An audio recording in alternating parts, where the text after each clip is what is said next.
Hello friends, welcome to our channel Mangamma kitchen. இந்த dish வந்து நான் பண்ணுறது கிடையாது ஃப்ரெண்ட்ஸ். எங்கள் தங்கச்சி ஹஸ்பண்ட் எங்கள் தம்பி பண்ணாங்க. அவங்க வந்து ரொம்ப நாள் கழிச்சு வந்தாங்களா. அவங்க பிரதர்ஸு 2 பேரும் வந்து ரொம்ப ஹாப்பி ஆகிட்டு, அக்கா நான் வந்து ஒரு டிஷ் ரெடி பண்ணிக்க போகிறேன், நீங்கள் வந்து கிச்சனுக்குள்ளே வராதிங்க அப்படின்னு சொன்னாங்க.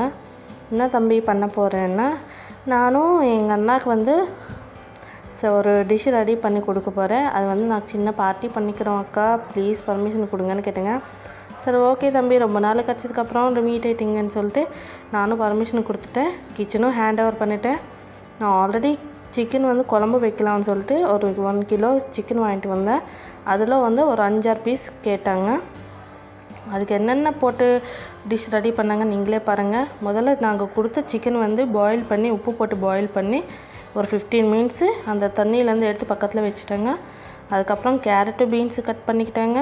கடாய் வச்சுட்டு கொஞ்சமாக ஆயில் ஊற்றுனேங்க. ஆக்சுவலி இதுக்கு பட்டர் தான் யூஸ் பண்ணோமா.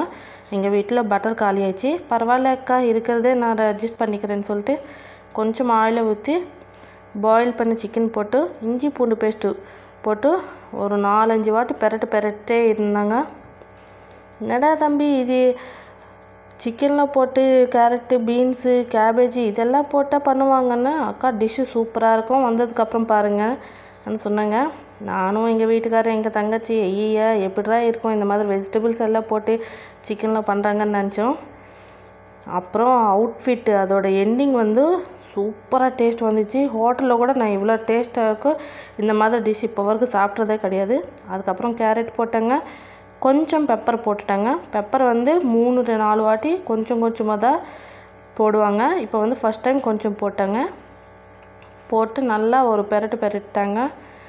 போட்டு ஒரு மூடி வச்சுட்டு ஒரு 2 மினிட்ஸ் 3 மினிட்ஸ் வந்து அப்படியே ஸ்டீம் பண்ணுறாங்க மூடி வச்சுட்டு. அதுக்கப்புறம் பீன்ஸு போட்டு பெரட்டிட்டு அதுவும் ஒரு மூடி வச்சுட்டு அதுவும் ஒரு 2 மினிட்ஸு நல்லா வதக்கிற வரைக்கும் அப்படியே விட்டுட்டாங்க. பாருங்கள் ஃப்ரெண்ட்ஸ், மறுபடியும் மூடி வச்சுட்டு அது ஒரு 2 மினிட்ஸ் அப்படியே வச்சு எடுத்துடுங்க. காய் நல்லா வெந்துடும். இது மிடில் பார்க்குறதுக்கப்புறம் ஐயோ நல்லா இருக்குதே, இது டேஸ்ட் எப்படி இருக்கும்னு சொல்லிட்டு எல்லோரும் அப்படியே எக்ஸைட்டாக இருந்தோம். பாவம் அவங்க ஒன்று நினச்சி பண்ணிக்கிறாங்க, அது லாஸ்ட் வந்து அவங்களுக்கு இல்லாமல் போயிடுச்சு. எல்லோரும் நானும் என் தங்கச்சி என் சின்ன குட்டி பசங்க தான் சாப்பிட்டுட்டோம். அவங்களுக்கு வெறும் அந்த பீஸு காய் எதுவுமே கிடைக்கல, வெறும் கேபேஜி தூரு அது மட்டும்தான் கிடச்சிருக்கு. இப்போது மறுபடியும் மூடி வச்சு மறுபடியும் ஒரு 2 மினிட்ஸ் அப்படியே விட்டுடுங்க. மறுபடியும் நல்லா எடுத்து மூடி பெரட்டிட்டே இருங்க, இன்னும் அடி பிடிக்கும். இப்போ வந்து கொஞ்சம் மிளகாத்தூள் போட்டுக்கோங்க, லைட்டாக தான் அதுவும். அதுக்கப்புறம் மறுபடி பெப்பர் பவுடர் கொஞ்சம் போட்டுக்கோங்க. போட்டு நல்லா மிக்ஸ் பண்ணிவிடுங்க. இவருக்கு நல்ல எக்ஸ்பீரியன்ஸு சமையல் பண்ணுறது, ஏன்னா பேச்சுலர்ஸாக இருக்கும்போது பண்ணிக்கிட்டாங்கன்னா அதனால நல்ல எக்ஸ்பீரியன்ஸு. புது டிஷ்ஷஸ் எல்லாம் ரெடி பண்ணுவாங்க. இப்போவே பார்க்குறதுக்கு ரொம்ப டெம்டிங்காக இருக்குது, சாப்பிடணும்னு தோணுது. ஆனால் ஃபினிஷிங் டச் வரைக்கும் வெயிட் பண்ணுவாக்கான்னு சொன்னாங்க.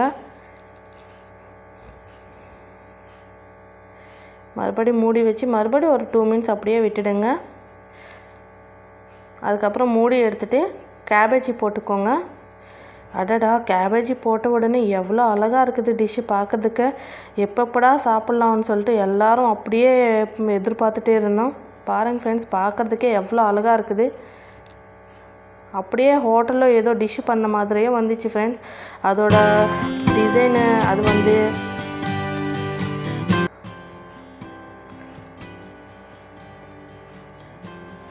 அதுக்கப்புறம் கொஞ்சம் உப்பு போட்டுக்கோங்க.